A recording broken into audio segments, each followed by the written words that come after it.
Welcome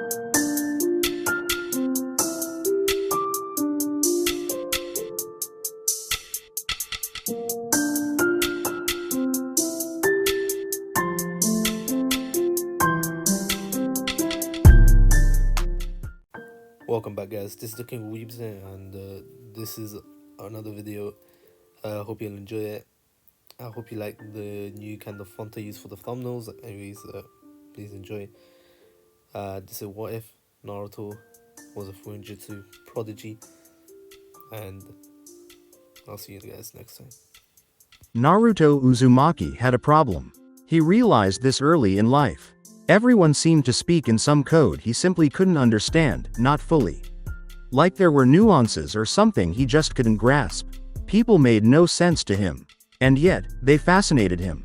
He watched people a lot to see if he could find a pattern, and while he sometimes thought he did, it was never as consistent as he'd like it to be. Confounding people were. What made matters worse is that these people, for a reason he hadn't always known, simply didn't like him. When he was 7, he asked a local shopkeep why he gave the young blonde such dirty looks, why everyone did. Granted, the Uzumaki didn't phrase it the best when he asked, "What's your deal?" The gentleman was startled that the notorious child would speak to him directly and so bluntly. "Nothing's my deal, leave," said the shopkeep, which caused Naruto to turn his head sideways in confusion.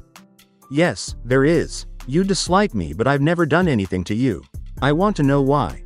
This caused the man to get nervous. He'd love to tell the kid that he didn't dislike him as he was afraid of him. He didn't think the kid was the fox, but how could a small child truly contain it? What if he got hurt or upset or even died? But how can you handle being afraid of a child? Even as a civilian? Dislike, disregard and ostracization was better than feeling fear. But he couldn't say that, couldn't admit his shame. He'd die doing it, so he simply brushed the small child away with his broom and closed his shop for the rest of the day. He'd drink all night, trying not to think about the unfairness of being feared and having no idea why.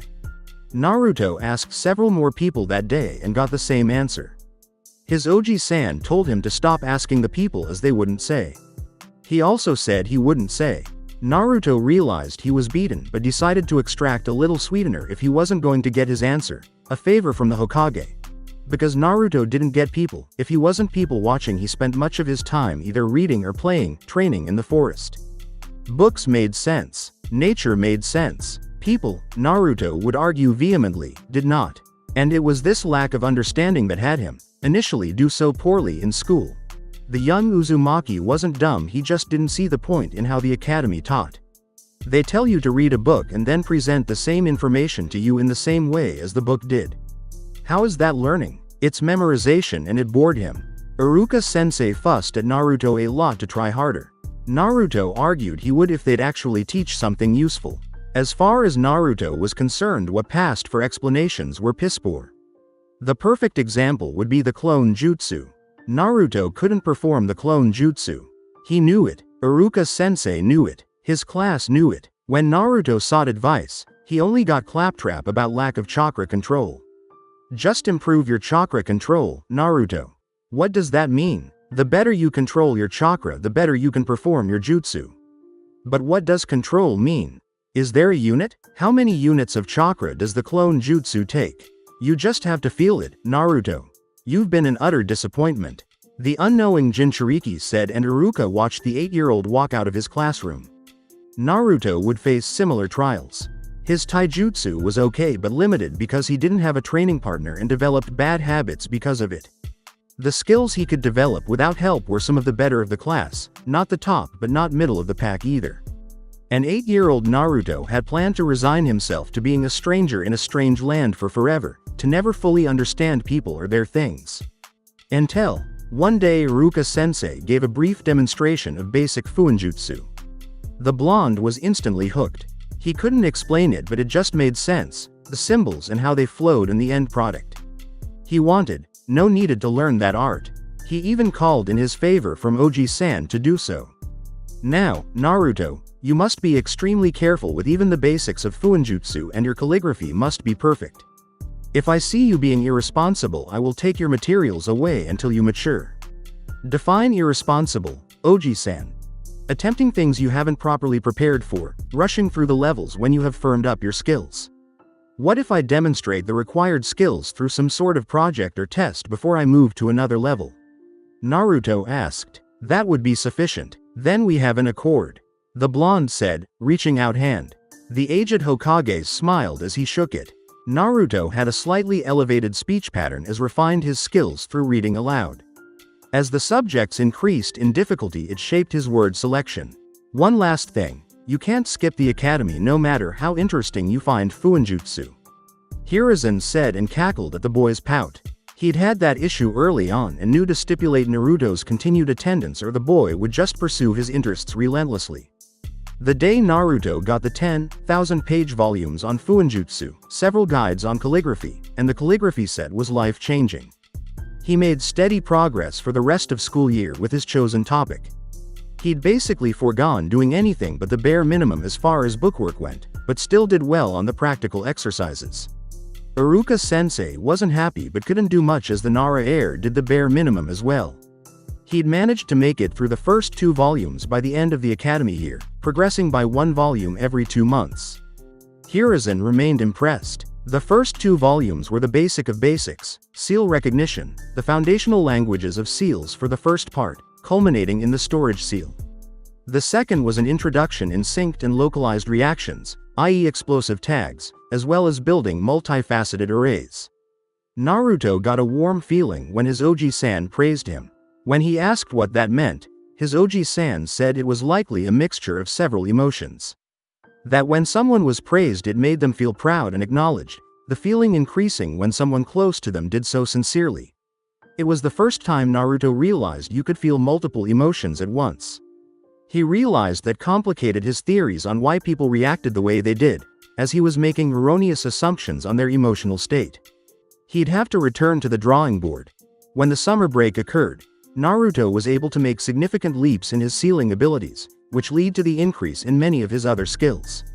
As the summer break approached, the blonde knew there were many things he wanted to get accomplished and without a plan he'd be inefficient. His Oji-san stressed the importance of efficient working habits to maximize productivity. Naruto, trusting his Oji-san, read several books on project management. He first identified his mission, which was to find a means to address as many deficits in his shinobi skills as possible. First and foremost would be chakra control. In order to do this, he had to figure out why his chakra control was so bad in the first place. He'd find his solution through seals. Volume 3 of his FUINJUTSU books was about manipulating chakra networks. This volume demonstrated how chakra suppressor, paralysis seals, shock tags and even resistance seals worked, how they connected to the chakra system and the effects on the body. The volume included a detailed diagram of the chakra system along with the placement of every tenketsu. Volume 4 included the beginnings of barrier and other security seals, include methods to detect chakra and motion. Naruto finished them the first month of his break, and as they inspired him he didn't move on to any other volumes. Naruto was determined to fix his chakra control. He experimented with 12 different designs, with dozens attempts at each, before he found a satisfactory sealing array to measure chakra. He was fortunate his Oji-san participated so he'd have a comparison. The blonde was surprised when his chakra reserves were comparable to his Oji-san's and realized that was not normal. When he learned that, he immediately went to the library to read up on chakra networks, and it didn't take long to find that one's chakra network expanded as one aged, trained, and chakra capacity expanded with it. He reasoned his network simply wasn't mature enough to handle his chakra, and control exercises wouldn't fix that reality. Naruto realized his reserves were basically flooding his network. He needed to find a way to direct the excess chakra away, find a method to expand his network so it could handle the flow of his chakra, or both. As the blonde sketched ideas about a supplementary chakra network, he ran into a serious problem. There would be no way for him to apply this kind of seal unto himself. Another issue was the giant, complex seal found on his stomachs. It wasn't until he ran to his Oji-san would he find a solution for one by discovering the other. Hiruzen had no visible signs of distress as his favorite blonde calmly inquired about the seal on his tummy. He sometimes forgot Naruto was a container, a sacrifice, as he only saw his surrogate grandson. That the boy was generally low maintenance aided in that, if he asks a question, Give him the information or cut a deal and Naruto would go on about his day. But the boy could be unpredictable. His early isolation made it difficult for him to express his or accurate gauge other people's emotions. He often had to verbalize how he was feeling and be told directly how others would as well. Outside of the guilt of Naruto being affected in such a way, he simply didn't know how the boy would handle the information. He may accept it with no problem or it may overwhelm him. Hiruzen didn't want to take the chance, so he did something that should have been below the god of shinobi. He bribed the Uzumaki with a jutsu if he waited until he graduated to find out about the seal and didn't attempt to decipher it. I need a semi-autonomous clone. You got anything like that? All corporal clones could fit that description, Naruto-kun. What's the best clone jutsu? Best is relative to the situation. In aim or kiri, the water clone is handy and not taxing. The stone and mud clones are durable. Are they all elemental clones? Oji-san? No, there is another. It is quite taxing on one's chakra. Chakra I have. True. I know I'm going to regret this, but I will teach you the shadow clone jutsu, but Naruto-kun, you are to never send your clone to school for you. Why would I do that? Wouldn't learn anything if I did. The clones transmit their memories and any unused chakra back to their creator once dispelled. Oh, this sounds like the greatest jutsu ever invented. My sensei would likely be honored, you think so? Hiruzen said as he ran his hand across Naruto's hair, causing the boy to smile. He likely could handle Naruto's nature so much as it mirrored Tobirama sensei's. He'd spoke often about Tobirama to Naruto, partially to reassure the boy that he could be a great ninja even with his quirks. The two traveled to a private training ground where Naruto would learn what would be his signature jutsu while enjoying a brisk fall day with his favorite person. It would be 2 weeks before the start of the winter break before Naruto completed his supplementary chakra network seal. His clones painstakingly drew it on his body, having to draw very small seals on many of his tenketsu. It was a 5-hour process and he was glad he'd paid attention to the meditation unit at the academy. He may have loved to read, but he was still energetic and often had to run around or train before he could really dig into his materials. The clones activated the seal and it hurt for several seconds, but the pain subsided after a few minutes. Naruto sat in the lotus position and did the chakra circulation exercise. He was amazed at how much more fluid his chakra flow was, how he didn't have to fight to direct it. He could feel the artificial network aiding in guiding the chakra. He performed that for an hour before attempting the clone jutsu. His clones still weren't right, but there was progress. Naruto concluded he'd still have to work on chakra control. It just wouldn't be as hard, nor would the ceiling for how much control he could obtain be really, really low. Over the break, Naruto would assign several clones. His Oji-san limited him to 5, to chakra control. They'd place leaves everywhere on their bodies for as long as they could. Naruto decided to tackle another problem. He'd noticed the clan children were starting to pull ahead in taijutsu. Naruto could best most of the non-clan children, but he'd struggle with all of the clan kids, except the Nara, who wouldn't even try. This was not something he was happy about. He didn't want others to do poorly, but he wanted to win, to be better if not the best. His Oji-san said that was a sense of competitiveness and rivalry. He said those were fine in moderation, that if Naruto ever felt he'd do anything to win against his comrades, he'd gone too far. That, trying to be the best is fine, but he shouldn't look down on others or forget that ultimately they were on the same side. It was good to have a label on the emotion and to know it should have limits. But knowing what motivated him wasn't going to fix his problem. He spoke with his Oji-san at length about it. He didn't like the academy style, it felt too stiff and basic. Oji-san chuckled and said it was basic, that was the point. He said the academy library had access to different styles, but Naruto should have a general idea of what kind of style he wanted. Naruto nodded but frowned. Learning a new style without direction would lead him to a similar problem he was having now. Naruto and his clones would think on the problem the entire night.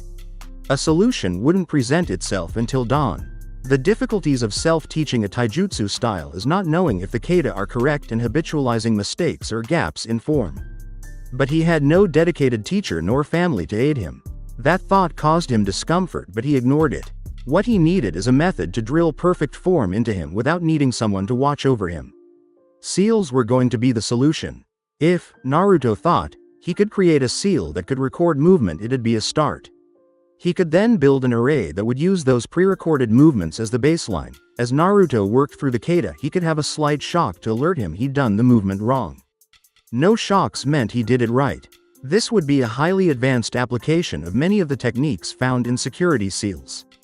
It'd be difficult, but Naruto was confident he could figure it out. He'd only need to find someone good enough and willing to be recorded.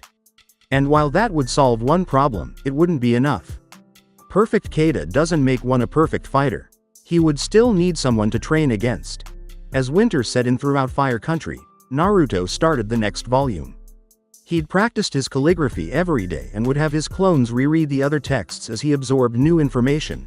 His Oji-san requested he remind about art but wouldn't explain why.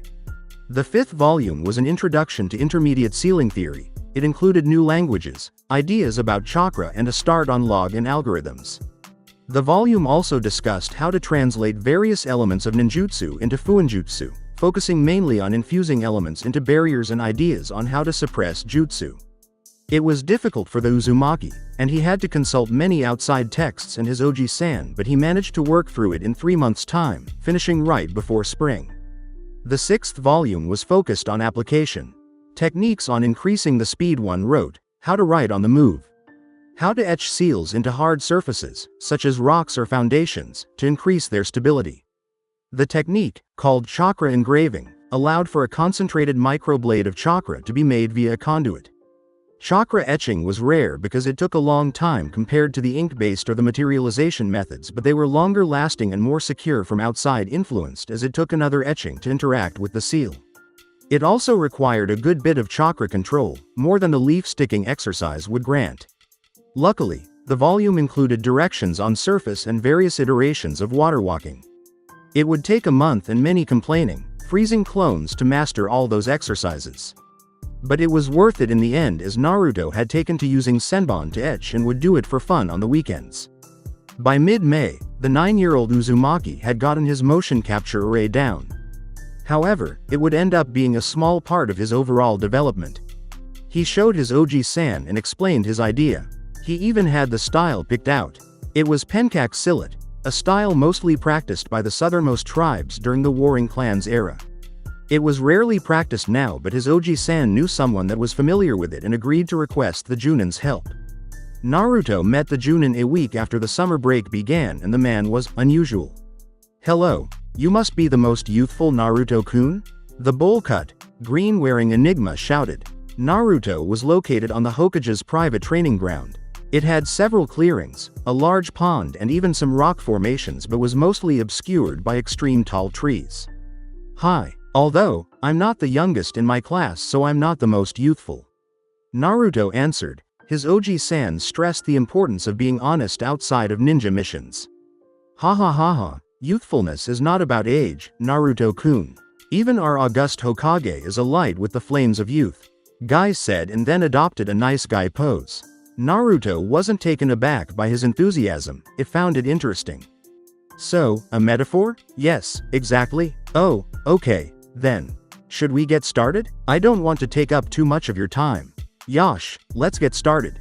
Naruto put the sealing tags on any point of articulation on Guy and then activated the larger seal he had the taijutsu master stand on. He then watched, amazed, as Guy went through every kind of strike and juris found in the discipline. Seeing the style in action reassured Naruto he'd selected correctly. It could be fast, flexible, and unpredictable. It used the entire body for offense and defense while incorporating grapples and takedowns. The blonde was also amazed by Guy's abilities. The man just breezed through the exercises. Naruto was so focused on Guy he didn't even notice his Oji-san arrive along with a small monkey summons. When he got Naruto's attention, the Uzumaki was elated. His Oji-san called it, and even more so when he explained he wanted his summons to record some bukajutsu forms.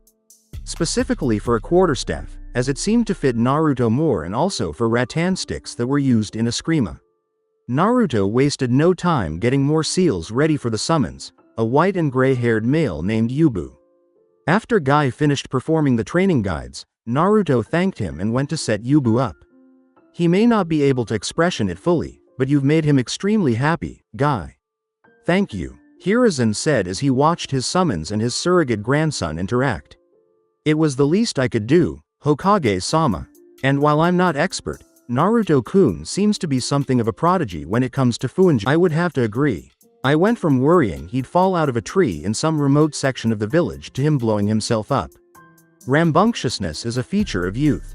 I know, guy, and I'd never begrudge him it. It makes him happy and he is progressing rapidly. Now, if I could only get him to apply himself in school so everyone else would know. Is he not doing well? He does as well as he wants to do. He feels that much of the information the academy teaches is irrelevant. He argued once that if he were expected to memorize the names of the Hokage, there wouldn't be so many books in the library about them.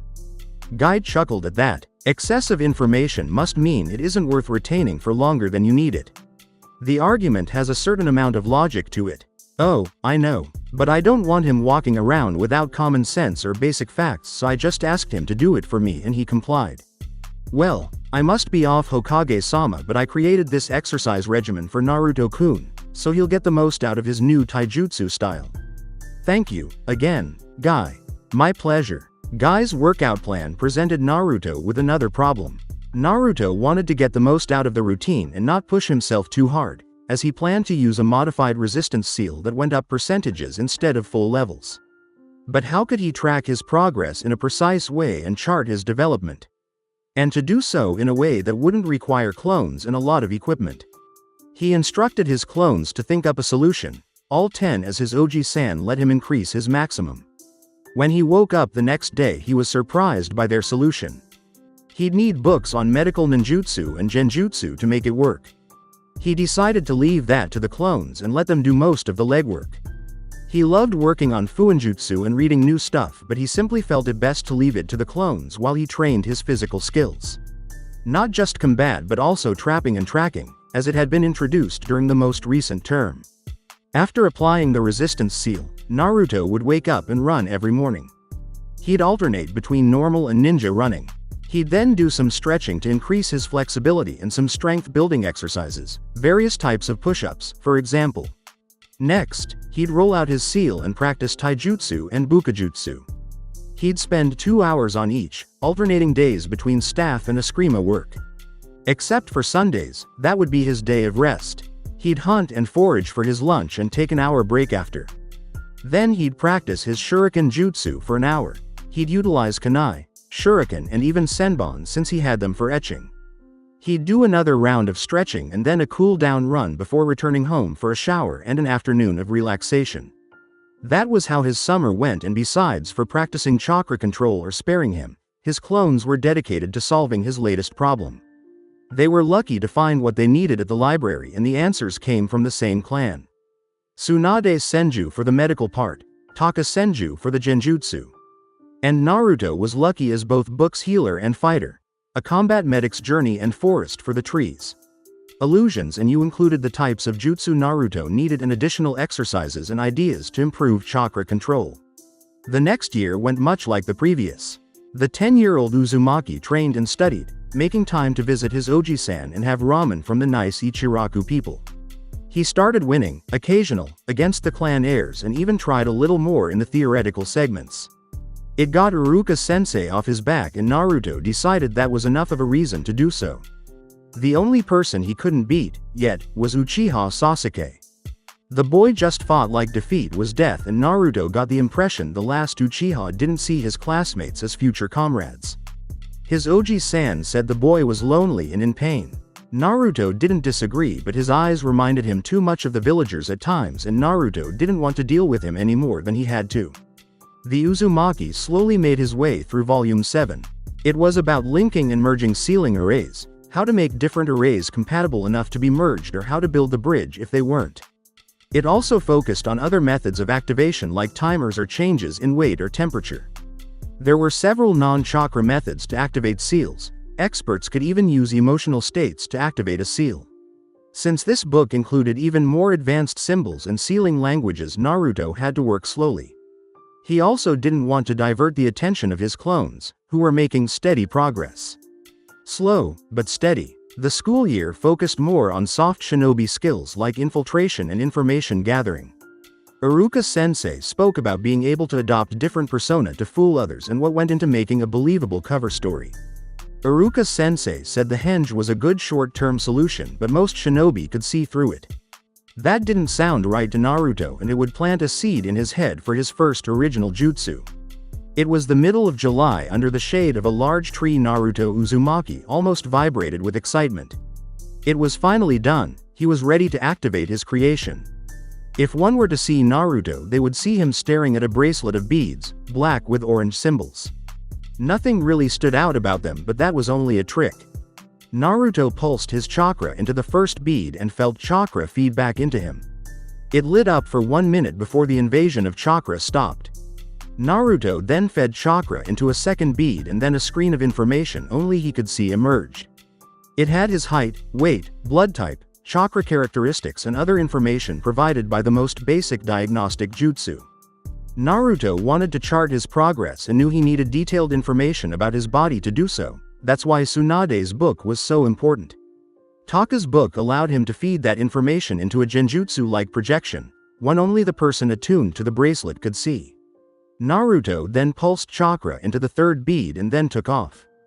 The third bead was a modified tracking seal. It would tell Naruto how far he ran and how fast.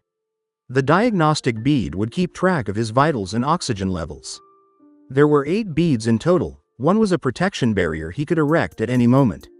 Another a compressed storage seal. Not every bead was currently marked, and Naruto was just so happy he got his year-long project to work. After his workout, Naruto looked at the information provided and smiled. He had his resistance seals off and now had a baseline. He decided he was going to really push himself these last 2 years in order to be as prepared as he could be. Naruto ran home and took a shower. Once he was out, he put on some olive cargo shorts and a blue shirt with a white spiral at the center of his chest. His clones handed him another beaded bracelet, and he slipped on his blue sandals before darting toward the Hokage Tower. Because he didn't have his resistance seals reactivated, Naruto managed to move at an impressive speed.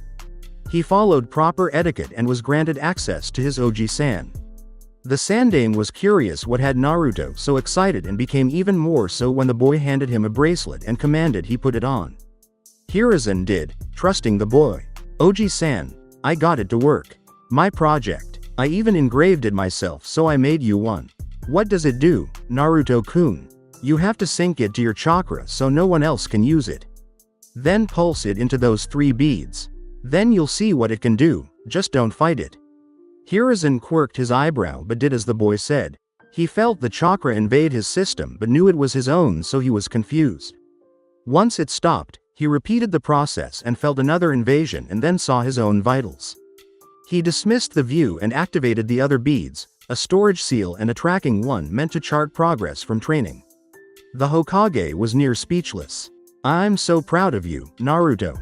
This is amazing. Naruto felt a familiar warmth bloom in his chest, and it intensified when his Oji-san hugged him. He liked it. For the next 2 years, a few things of note occurred for the Uzumaki. The first was making his first friend. It happened while he was training. He heard someone making noise and went to check it out. It was his classmate, Hyuga Hinata, and she was crying.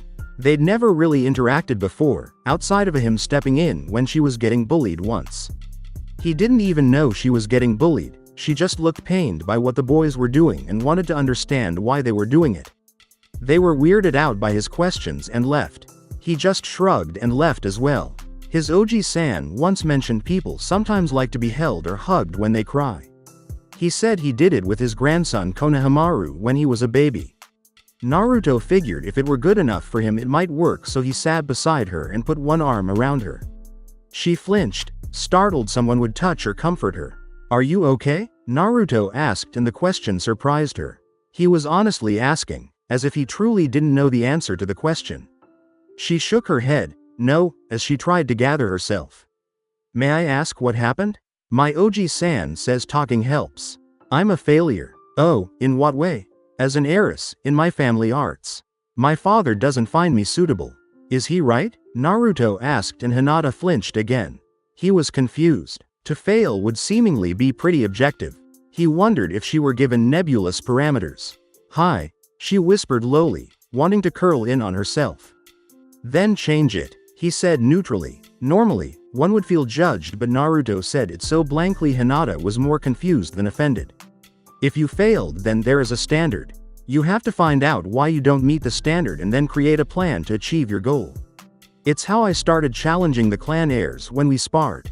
I'm not strong like you, Naruto-kun. She'd seen the boys' improvements over their time at the academy and it seemed to be continuous. No, I don't imagine you would be, he said, and she felt her heart ache. You're strong like Hinata, so you should build on that, not try to emulate some else. She chuckled when he nodded his head, sagely, after his words. I train every day and I don't know if you'd be interested, but if you want to join me sometime and spar or whatever, I'd do that. Why? My Oji-san said we're all comrades and should be willing to help each other. Also, I don't know why, but I don't like seeing people sad, it feels wrong. Also, failing at something is just a chance to succeed next time. I fail a lot because I try a lot. So, you're a proud failure? Naruto smiled. I think I like that. Just as he finished, he saw Akunoichi appear before them. She had black, wavy hair, red eyes and a bandage dress. Naruto could only come to one conclusion, one he spoke with zero shame: you're uncommonly attractive. The yet unidentified woman only smiled at the boy's forwardness. She'd heard about the Uzumaki and knew he meant nothing by it, only that it was true to him.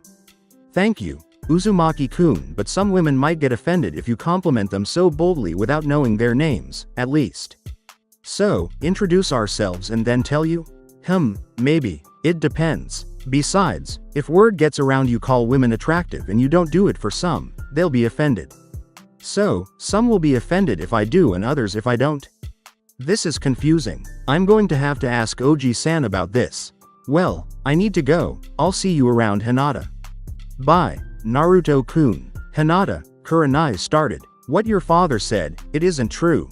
Yes, it is. But it doesn't have to stay that way. After that day, the two trained together 3 times a week and because each other's best friends. Naruto was always honest with Hinata, willing to help her overcome any problem she identified and believed she could succeed. He could be blunt and awkward, but she simply learned to speak his language. He had his own form of kindness and caring. Naruto got a different perspective on emotions and why people act the way they do. He'd never heard of shyness before Hinata, for instance. She also helped him with the ethics of creating and performing the sexy jutsu. The second significant thing is Naruto completed the other 3 FUINJUTSU volumes. Volume 8 was on Juinjutsu. How to create them, how to counter them. It also included how to expand and condense arrays, how to see full arrays without activating the seals and methods of seal concealment and cloaking. Volume 9 was about space-time FUINJUTSU, ninjutsu. Mostly it covered summoning and advancing storage seals to create stable pocket dimensions, but it led to Naruto's next project and the third significant thing. Volume 10 was about materialization as well, learning to create complex seals on the fly from all the elements that had been covered. This volume really leaned on the creative aspect of sealing, how all the languages, symbols and other information was the same. It was up to the FUINJUTSU user to make it something unique. His Oji-san was so proud of Naruto for completing all the volumes, and he promised he'd get Naruto certified as a sealing master as soon as he graduated. The tests Naruto had to take were the official tests, but he couldn't certify the results until Naruto was a shinobi. Naruto was hesitant. Hinata explained that one to him, as he saw how happy his Oji-san was, but he had to ask the question. It startled the Sandame so much he asked Naruto to repeat it. Is Yondaime-sama my father, Oji-san? Yes. Hiruzen knew he could have lied, but lying would have risked their relationship. He decided to trust Naruto instead. I didn't tell you because your father had so many enemies, Naruto-kun, and they would love nothing more than to get revenge by hurting you. I'm sorry I had to keep that knowledge from you. Did my mom and he, did they love me? So very much. You'd never seen 2 people more excited about being parents. They'd be so proud of you, Naruto-kun. Both were masters of FUINJUTSU and would be delighted you continued your clan's specialty. I'm an actual Uzumaki? Yes. Kushina Uzumaki was your mother. Hiruzen watched as Naruto processed the information.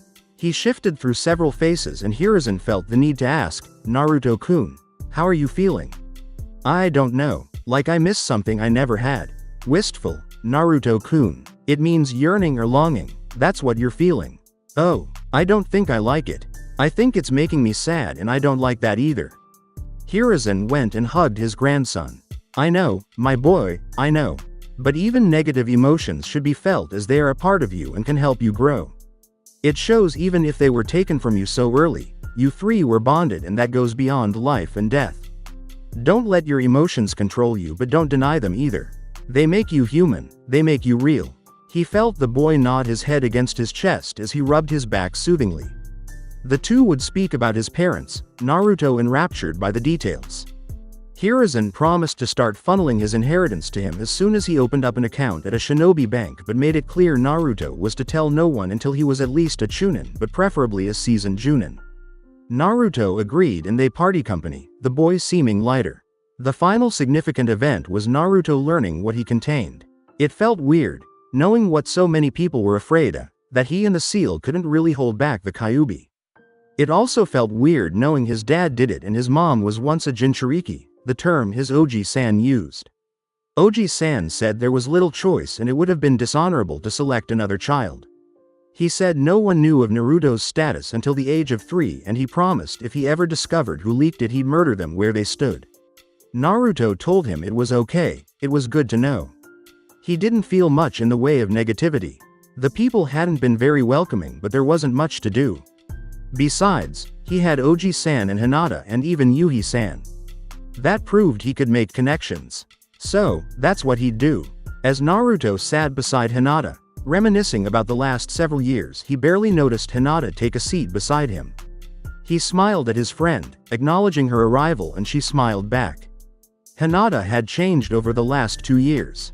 She was still quiet and reserved, but not as shy or insecure.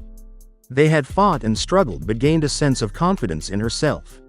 She realized there was no magic to improving oneself. It was just hard work. And while she may have been easily discouraged in the past, she was not afraid of hard work. She just had to realize there wasn't some personality trait she was lacking. Every day with the help of her friend and her caretaker, she pushed herself. The developments hadn't gone unnoticed within her clan, even if her father hadn't recanted his previous statements about her overall worth. "Hi, Naruto-kun," she said. The Hyuga heiress was wearing a two-tone lavender jacket, blue pants with matching sandals. She wore her headband around her neck and her hair was to her shoulder blades. "Good morning, Hinata," Naruto said. He'd also allowed his hair to grow out, the spikes staying as prevalent as before, two framing his face and hanging over his headband. He wore an orange and black jacket with a red Uzumaki spiral on the back. His paints were black, as well were his sandals, those coming up to his shins. Naruto still wore his beaded bracelet at all times. Hinata wore hers as well, the beads an indigo color with white irises patterned throughout. He'd given her the collective seals 6 months ago as a token of their friendship, and she treated it like the most precious of jewels. After the brief greeting, the two sat in silence, observing the classroom and waiting patiently. Their silence was ruined by 2 newly minted kunoichi charging in, arguing about who would sit next to Uchiha Sasuke. The two continued on until Iruka-sensei yelled at them to take a seat. They did, but not before Sakura glared at him and Ino winked at him. Naruto simply waved back, really not understanding why Sakuran-san was so mad at him. Soon after he turned 12, he told Sakura, Ino and Hinata that once they all reached sexual maturity, he would be willing to engage in sexual acts with them, as they'd likely be very attractive. He didn't think it was a big deal since it was 4 years away. Sakura-san freaked out and tried to hit him, which she failed to do. Ino laughed and said he was much too forward. Hinata blushed and explained it was indecent to make such an offer with girls he barely knew. He ought and never brought it up again, but Sakura-san has had a sincere dislike of him ever since. "Now, I will announce your teams, do not interrupt me," Iruka-sensei said and began listing the teams. Some distance away, Hiruzen shepherded Kakashi through Naruto's apartment. It was a decent-sized apartment for a child. A living room with a red couch and chair, a coffee table and television. There was also a desk in the corner with books stacked on it. There was also a weapons stand containing a wood quarterstaff and 2 rattans. The kitchenette had a standard 2-sided sink, stove, oven, and shelf space above and below the counters. Kakashi rummaged through the shelves and the fridge. He was mildly surprised at what he found: fruits, vegetables, nuts, and recently hunted game. Dairy products as well. The cabinets had instant ramen and granola along with necessary pantry items to cook. Not what I'd expect from a lifelong orphan. He asked me to teach him how to shop when he read a book about shinobi diets. Why did you need to come along with me, Hokage-sama? You wouldn't have gotten in otherwise. Hiruzen said and saw Kakashi's disbelief. He's finished all 10 of the FUINJUTSU volumes. Tested and passed each exam. He's a certified seal master. The dog summoner hid his shock well. Do you understand what I'm telling you, Kakashi? Hi. Even if he should fail the test, he has to be a shinobi. Too much potential not to. Yes. Also, he knows about his parents and very likely knows or will know you were his father's student. Great. Anything else I should know? You know about how he processes and shows his emotions, yes? The Junin nodded. Then, that should be enough to go on. Okay. I should have enough to go on. I will depart, Hokage-sama. Hiruzen nodded and Kakashi left. Hiruzen did as well and felt the security measures return as soon as he closed the door.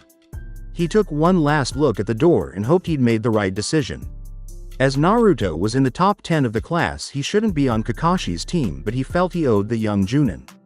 Hiruzen hoped he hadn't done right by one party only to do wrong by another and dreaded the reality that only time could tell. Kakashi arrived to the training ground and expected all 3 of his potential students to be hungry and irate. 2 were, though only the girl voiced her displeasure. So much for the shinobi rules.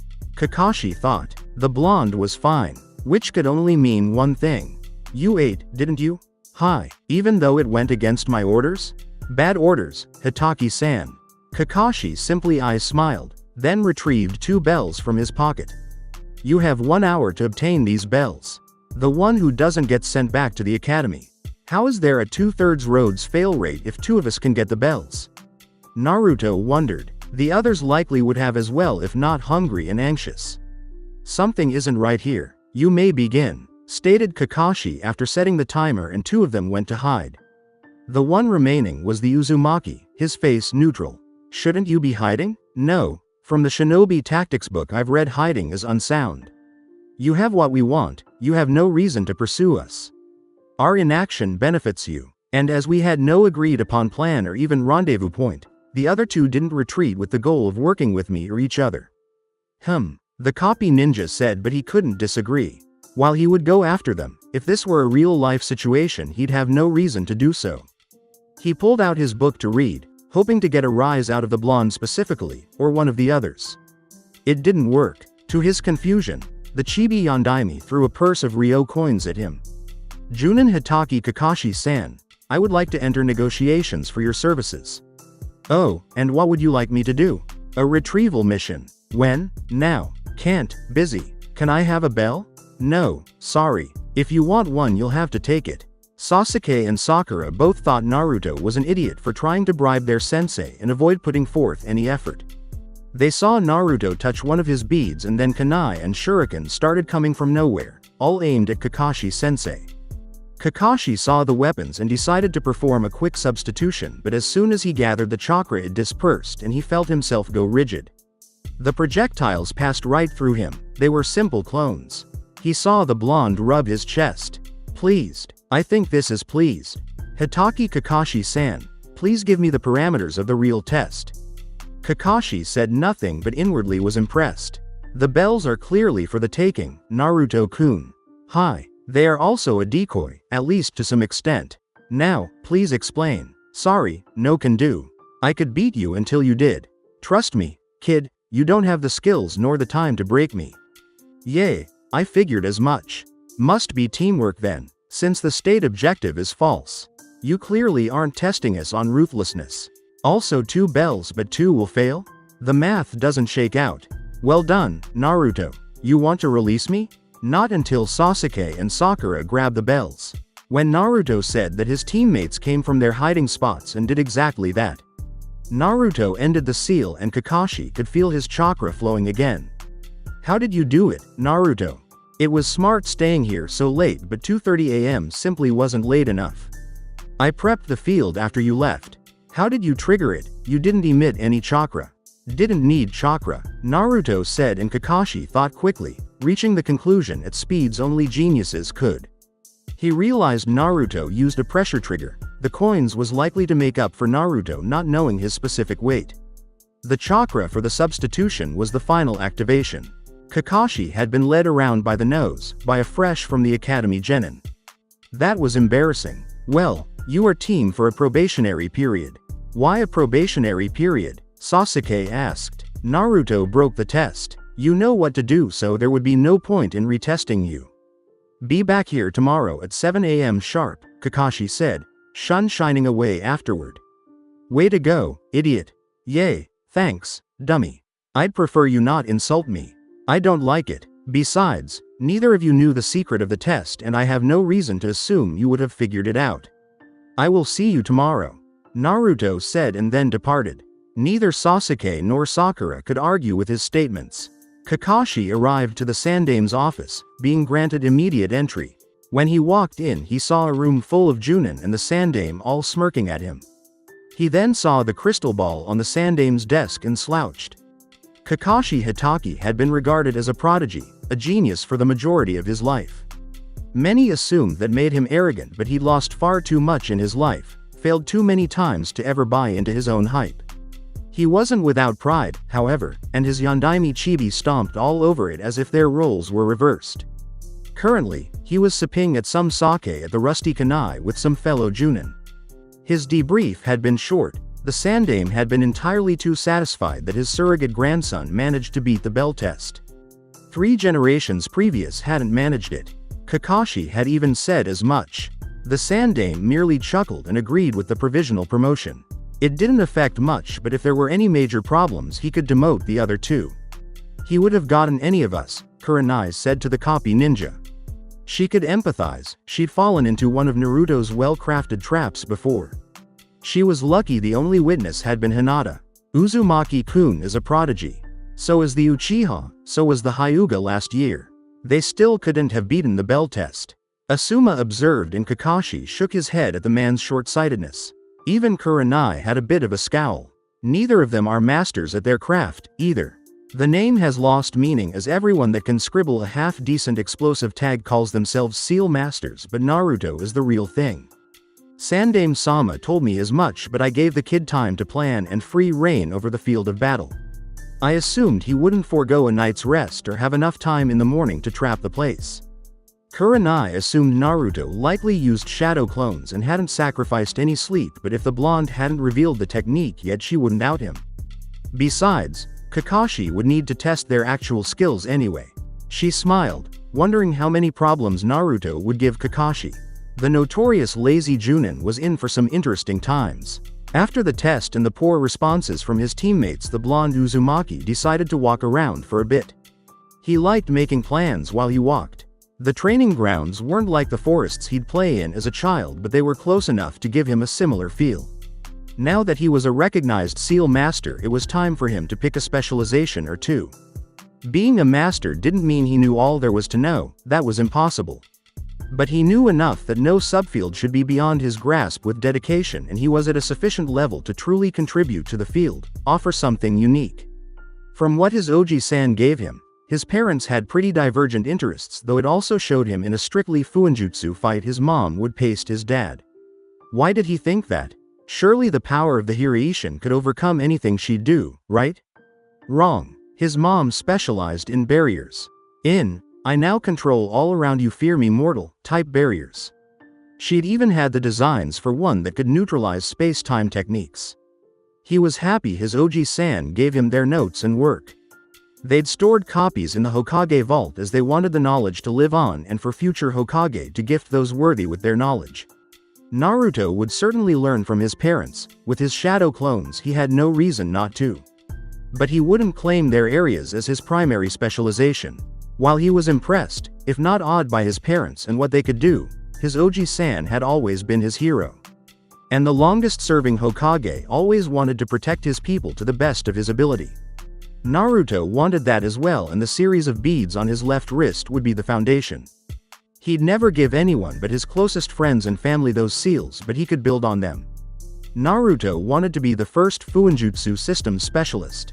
He wanted to eliminate the reliance on carrier pigeons, on paper files, on things that could be stole or interfered with.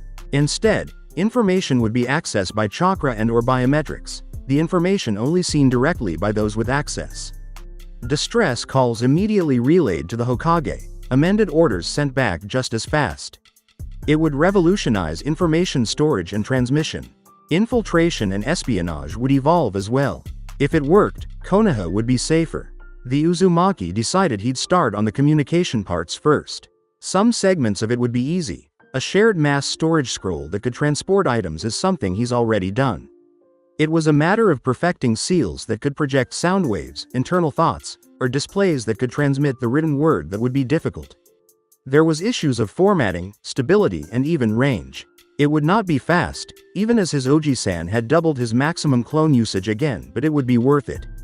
Naruto was so lost in thought he didn't realize he'd stumbled upon someone else's training grounds until he heard the booming voice. Most youthful Naruto-kun, good day.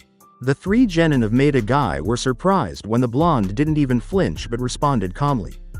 Hello, Guy-san. He then looked around. Have I interrupted your training? If so, I apologize. Allow me to exit. Hold on, you're that kid. Tenten shouted, surprising everyone as she rarely raised her voice. Oh, Tenten-san, hello. Naruto said with a small smile. Don't just say hello to me after what you did. She yelled back. What did he do, Tenten? Lee inquired, hoping it wasn't something unyouthful. He offered to have sex with me. This confused the males of Team Guy. Once we reached sexual maturity. You're very pretty now. I imagine you'll be even more so in a few years. I didn't realize it was indelicate to offer until my friend, Hinata, told me it was. I apologize for the offense. Naruto said, and then giving a short bow. You apologize for the offense but not the offer? Tenten asked in confusion. No, I'll still sleep with you once we're older. I'll just present it more appropriately in the future. He said with a nod. Hinata once remarked that it isn't always what you say but how you say it. Presentation of an idea or sentiment matters, and if done incorrectly people will overlook your intention. Tenten could only stare at the little pervert in confusion. He was so honest and respectful about everything he said she felt odd getting overly mad about it. Besides, it was something of a compliment and he had intended on it being years in the future. She just couldn't wrap her head around all of his, but she saw her sensei signing he'd talk to her about it later. You know my failure of a cousin? Neji asked. Yes. The boy responded neutrally. So, you agree that she's a failure and will always be one? I would hope so, Naruto said. The boy looked confused at Naruto's words. You don't have to hope, it is her fate. The gifted and the failures are chosen at birth, though I am curious as to why you'd wish such a fate on her. Neji had no real opinion of the Uzumaki. He'd seen him around but never spoken to him, feeling that anyone that chose to spend time with Hinata must be as useless as she, but he'd heard the boy was favored by the Sandame and even Hiyashi-sama seemed to respect him, so he was ambivalent. Failure in practice allows for growth. My Oji-san said you learn very little from always doing something correctly. Innovation often emerges out of one learning from their mistakes. Besides, isn't the point of training to push past your limitations? It doesn't matter how hard she tries, she will never amount to anything. It has been decided. Naruto considered the boy, his blue, emotionless eyes staring into the Hyuga zone. Naruto was silent for several moments and then responded. This has no basis in empiricism. And then turned and walked away. Once Neji digested the blonde's words, he became red with anger but would have felt like a fool to yell at someone walking away from him. It was not what a proud Hyuga would do. He promised to school the rookie on the ways of fate sometime soon. What the absolute hell? Spoke Lee, no youthfulness in his voice. He was too confused to be youthful. Never had he seen someone dismiss Neji like that, nor hit on Tenten. Who was that guy? That was Uzumaki Naruto-kun. Newly minted genin. He's had a difficult life and it resulted in him having a unique way of understanding things. From what I understand, Tenten-chan, he truly meant no offense. Maybe not, but he's still a little pervert. Probably, Guy said with an unyouthful shrug. Naruto gave no greater thought to his run-in with Team Guy as he ran to the Shinobi Archives. The building was quite planned, looking like many other in the village. He entered the doors and traveled through the foyers until he reached a staircase. He traveled down into the bottoms of the building and traversed another hallway until he came to a set of double doors that were locked. A seal was located on the left side of the doorframe, which Naruto put his hand on and pulsed his chakra. The doors opened and he was greeted by the resident archivist for the FUINJUTSU section. The room beyond the doors lead to several hallways, some only accessible by the archivist herself. The walls were eggshell and the lighting gave the feel of sterile hospital rooms. "Good afternoon, Naruto-sama," Kaoru said. Kaoru was a middle-aged woman of average height and build. She had black hair with streaks of gray strewn throughout. She wore a standard Chunin outfit of a blue shirt, green vest and blue pants. Her shoes were open-toed with a slight heel. Officially, she was a career Chunin, but she was actually a long-serving Anbu that was selected to guard some of Konoha's most valuable knowledge instead of outright retiring. Naruto squinted and turned his head to the side. He'd never been called Sama before. Only his Oji-san, Hinata, and Ayame-san called him Kun, so this was a bit confusing for the blonde, and Kaoru picked up on that. While a part of Naruto wanted to learn more ninjutsu, only having one additional to the Academy 3, he thought he should wait to see what his sensei was going to teach the team. Hitaki's sensei was the copy ninja. Surely he'd leave them with a solid assortment of ninjutsu. However, there was one such jutsu that was necessary, as he'd have to travel across the village at a moment's notice. That is why his Oji-san cleared him to learn the Shunshin. When he was told, he felt excited and told his Oji-san as much. The kind Hokage smiled and said young ninja often enjoy learning new jutsu, it was normal. The second item was a book from Naori Uchiha called Truth of Illusions. He'd read and reread Toka Senju's book and a few other guides available to Academy students, though all were less helpful than the Senju's tome. He was hoping this book would further increase his knowledge of the illusionary arts and yin release. Naruto reasoned that his information transmission seals would have to be good at utilizing yin release, as it was chakra formed, or coded, to deliver information. He'd done well thus far with his Fuin beads, but he would need to get better to do more.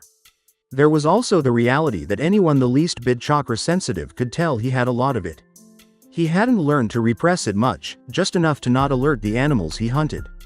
But that would be his trick. If people felt his chakra, they would never assume he could perform genjutsu, and by the time they realized it, it'd be too late. His Oji-san once said deception is a game of layers within levels. A shinobi should be slow to assume but quick to verify, and Naruto Uzumaki would not be an average shinobi. While Naruto had spent time with Yuhi-san during his joint training with Hinata, it felt wrong to lean on her expertise, as she was contracted to aid Hinata, not him. He also had nothing to trade, or so he felt, and wouldn't initiate a transaction on those terms. When he started taking missions, he hoped to get a moment of her time then, when she was free. He got his materials and left the building, intent on getting some lunch. He'd cracked open his book, reading as he walked. He'd managed to avoid most obstacles, but, unfortunately, another distracted individual crossed his path and toppled over Naruto as she was moving quite fast. He was startled by being crashed into by a much taller person, the book pressed against his face so he couldn't see anything. Swiftly, he was yanked up and back on his feet. "Shit, sorry, Gaki, I didn't see you there," the woman said. Now that Naruto could see her, he didn't mind her being on top of him so much. She had purple hair, tied in a ponytail, a tan trench coat covering a mess shirt and orange skirt, held up by a blue belt. She was very appealing, though Naruto made sure not to say as much. However, he didn't need to. Anko noticed him checking her out. "Like what you see, Gaki?" "Yes, you're very appealing." He didn't offer it, she asked, so he didn't go against Yuhi-san's advice. "Ah, do you have a crush on Anko-chan?" "You're a little young for me, stud." "Crush? As in infatuation?" "Not currently, Anko-san. And as you said, our age differences would be untenable now. However, I do reach sexual maturity in roughly 4 years, and from my understanding, relationships with significant age gaps are not frowned upon under those conditions. Should I develop a crush, then it would follow I'd pursue you, if you desired as such." Anko looked at the boy, wondering if he was serious or being funny. His face showed no signs of deception. He was almost too sincere but unaffected by her teasing. She was not used to this.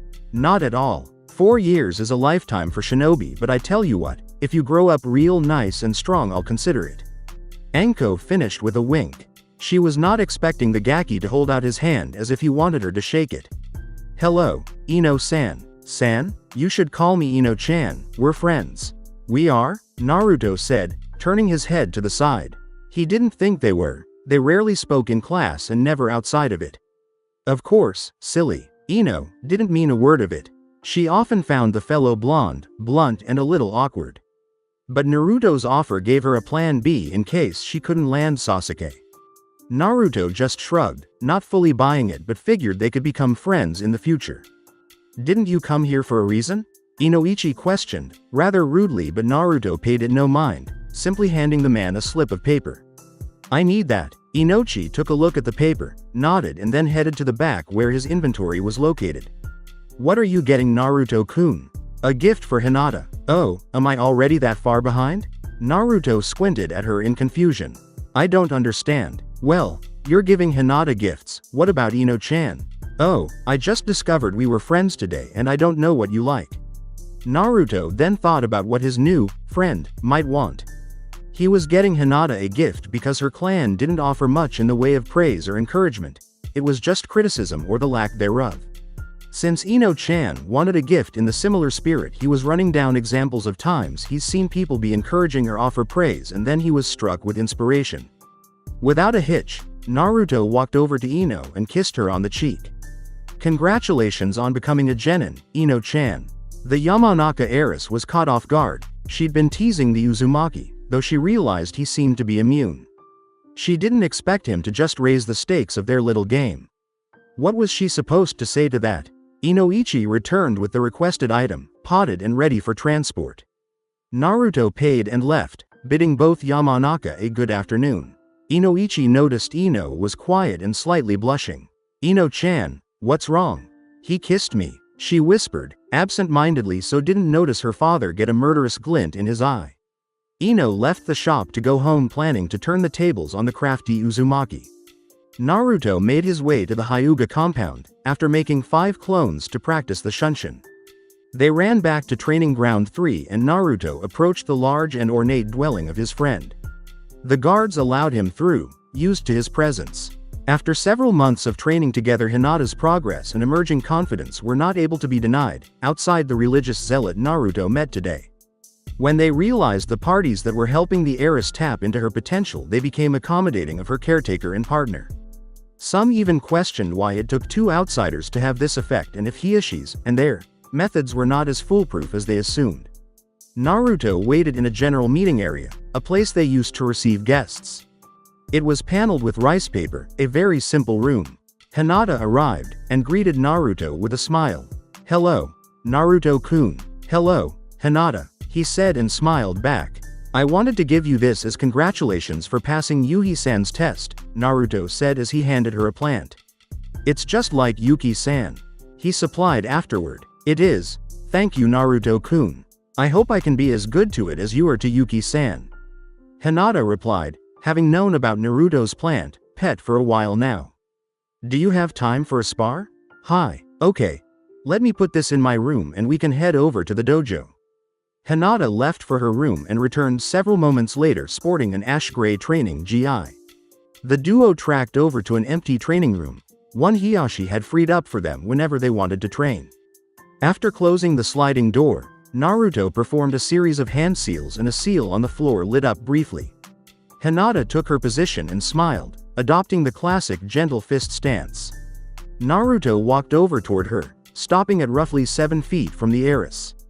He got into his stance, his knees bent and feet not quite shoulder-length apart. He was bent forward, slightly, at the waist and his hands were up. He was turned sideways to limit the targets. The Uzumaki started to inch closer to Hinata, gradually closing the distance. Hinata chose not to give him the opportunity and charged forward, a palm thrust aimed toward his shoulder. Naruto slid his back foot behind him and bent backward as well while using his front hand to slap the blow away. He got it off course enough to dodge it and retaliated with a middle kick from his back leg. Hinata jumped back and Naruto's kick missed her entirely. Because his momentum wasn't that great, Naruto was able to stop the kick and replant his leg, instead of needing to fully follow through, and was able to get back on defense. It was fortunate as Hinata took the opportunity to go on the attack. Hinata charged and dipped low, attempting to sweep Naruto's leg. The Uzumaki lifted his front leg, avoiding her sweep, and her next using her opposite leg. He couldn't dodge nor block the spinning back kick that hit him in the stomach, sending him sliding away from her. Hinata pressed on, planning to give Naruto no quarter. Naruto sent chakra to his index and ring fingers as well as his thumb, creating a makeshift fulcrum with his right hand. Naruto spun and instinctively went for a double leg takedown. It surprised Hinata as he slipped under her planned offense and took her down. Hinata and Naruto's sparring matches often devolved into grappling sessions. Hinata's striking ability, once her self-doubt was removed, was just very good, and Naruto often selected to go to his advantage. This led to Hinata studying a grappling discipline herself, Jujutsu, and with her natural grace and flexibility she was very good at it. She closed the gap between her and Naruto as he'd managed to do the same with his stand-up. As such, Hinata was not overly concerned when she was taken down, having managed to avoid giving up the full mount position. Naruto slid into side mount, his body perpendicular to hers, and grabbed her wrist. Even when on the floor, allowing a Hyuga the full usage of their hands was a terrible mistake. Naruto was attempting to set up a Kimura lock but had to roll off Hinata to avoid a knee to the side of his head. The Hyuga heiress rolled over and returned to her feet, once again pressing the action. Naruto stayed low as he ducked and dodged her palm thrusts and finger pokes. He saw a gap in her offense and raised up swiftly, attempting to clip her with his forearm.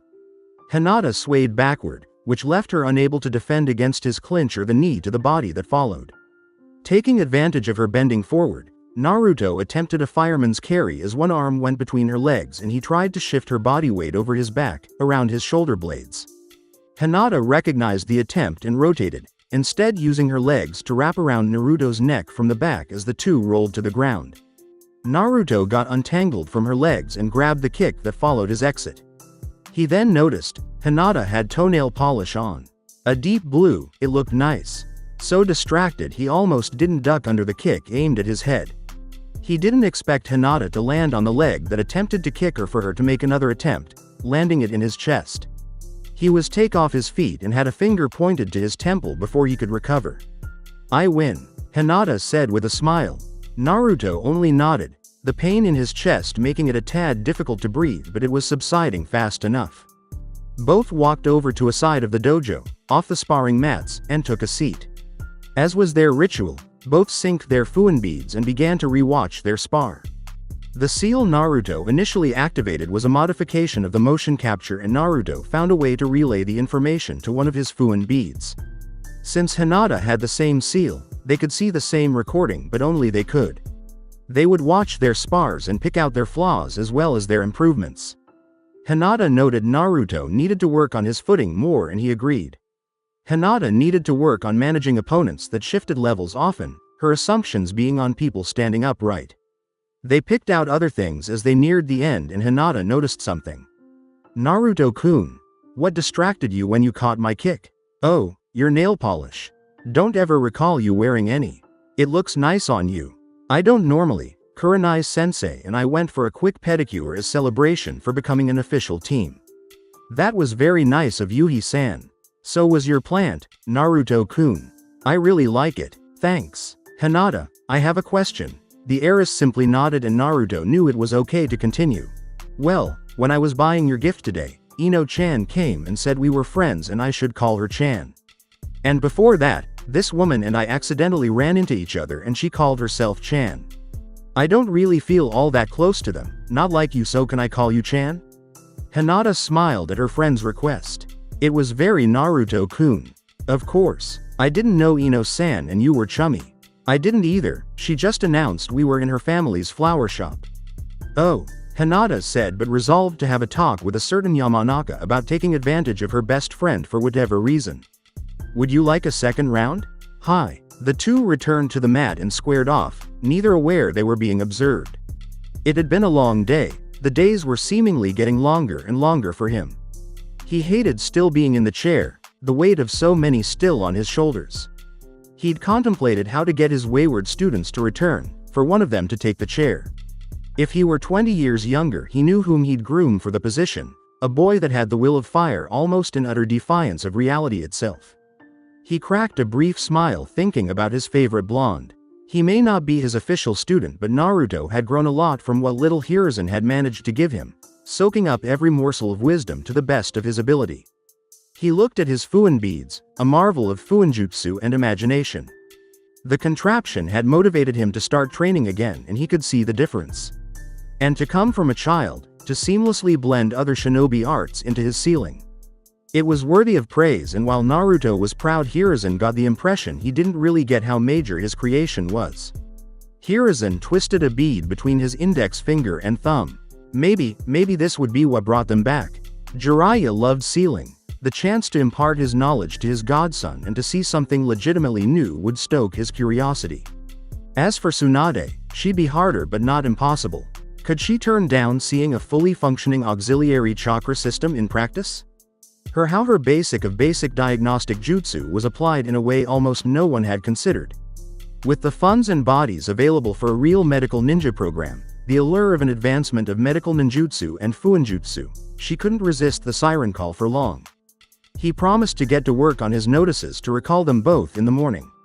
He was tired and wanted to spend some time with his other grandson. Just as he was wrapping up, he was alerted he had a visitor. He could tell by his assistant's tone it was Naruto, and he was more than willing to make some time for the blonde. The newly minted genin walked in and greeted Hiruzen with a, "Hi, Oji-san," as was usual, and took a seat. Hiruzen greeted him back and waited.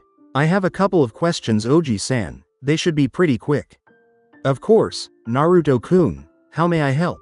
How do you know if you're developing a sexual fetish?" Hiruzen could only palm his face and sigh.